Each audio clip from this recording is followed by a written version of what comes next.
We do not want to begin this video with a deep philosophical thought about uncertainty of life. So let's get straight to the point. In this video, we are going to share some must-know facts which can save your life. Let's get started. Number 1. Canker Sore. We all are aware of those bloody, painful white bumps which occasionally develop inside our cheeks or lips and pain like hell. These are called mouth ulcer or more commonly canker sore. While they might make you question your very own existence, for most part they are pretty harmless and vanish within a week or so. Rinsing your mouth with a solution of water and baking soda might even accelerate the healing process. But you should get extremely cautious if even after 12 to 14 days your canker sores have not disappeared.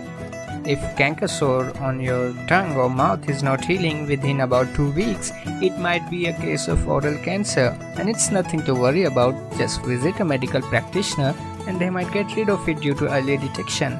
Again, don't get paranoid. Sometimes canker sores take a bit long to heal, but being extra cautious has never hurt anyone. Number 2.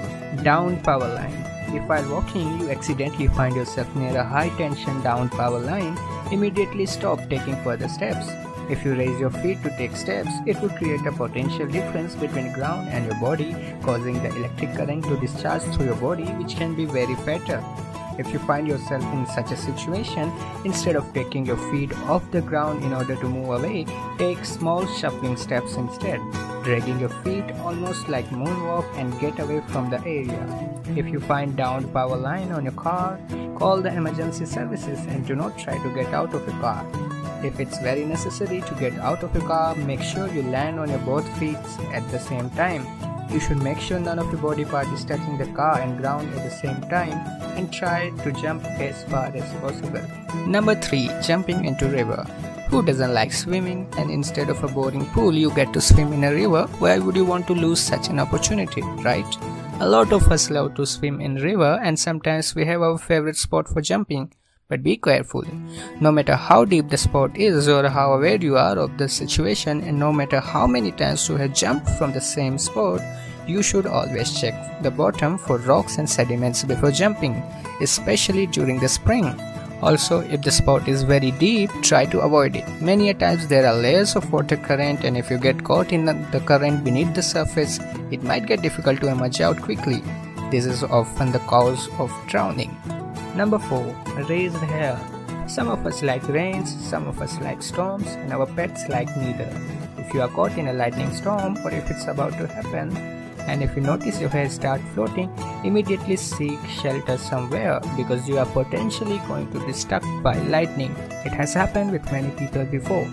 If you are in a situation where any form of shelter is a bit away or it might take time, it's not worth the risk. You should immediately assume the lightning cross position as depicted in this image. Number 5. Carbon monoxide detector. Carbon monoxide is a colorless and odorless gas.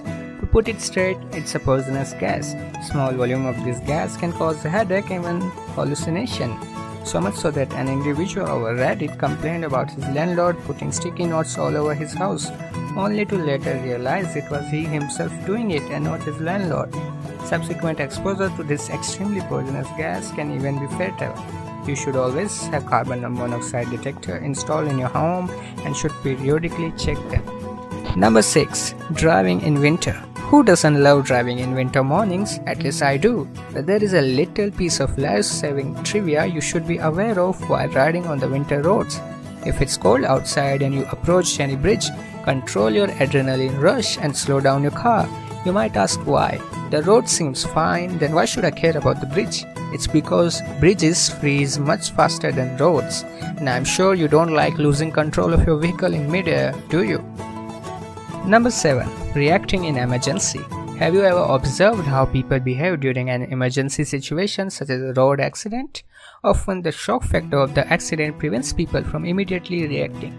This is the reason why often we observe that the victim is asking for help but nobody comes forward. Unfortunately, they are not to be blamed except for the people recording over phone and not trying to help. They are just being jerks, nothing else. Shock is a real thing, and some people need to be delegated roles explicitly. So if you get into an accident, or if you are trying to help someone and need someone from the crowd to assist you, instead of asking for help in general sense, point to a specific individual, like, hey, the guy in red shirt, call 911. Be delicate, discreet and descriptive, and the crowd will start working for you. Number 8. Calling emergency services.